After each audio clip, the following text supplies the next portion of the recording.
নমস্কাৰ বন্ধুসকল, বৰ্তমান অসমত পঞ্চায়ত নিৰ্বাচনৰ প্ৰচাৰ জোৰদাৰ চলিছে। অসমৰ মুখ্যমন্ত্ৰী হিমন্ত বিশ্ব শৰ্মাদেৱে নিৰ্বাচনী প্ৰচাৰ সভাবোৰত বহুতো আঁচনিৰ নাম ঘোষণা কৰিছে। অসমৰ মহিলাসকলৰ বাবে জনপ্ৰিয় আঁচনি অৰুণোদয়ৰ বৰ্তমান পুনৰ ফৰ্ম ফিল-আপ হৈ গৈছে। যিসকল দুখীয়া মহিলাই আজিলৈকে অৰুণোদয় পোৱা নাই, তেনে মহিলাৰ বাবে ভাল খবৰ। নিৰ্বাচনৰ পিছতে পুনৰ প্ৰতি সমষ্টিত ৪,০০০কৈ অৰুণোদয় দিব। মুখ্যমন্ত্ৰীয়ে কি কৈছে শুনক।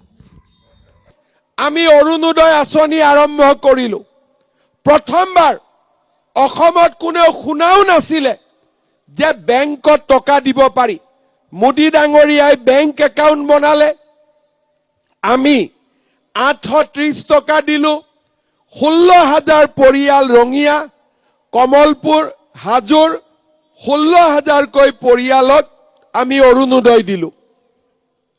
অৰুণোদয় 1250 হ'ল। প্ৰথমতে 22,000, এইবাৰ 40,000 পৰিয়ালে ৰঙিয়া সমষ্টি, কমলপুৰ সমষ্টি, হাজো সমষ্টিত অৰুণোদয় পাব।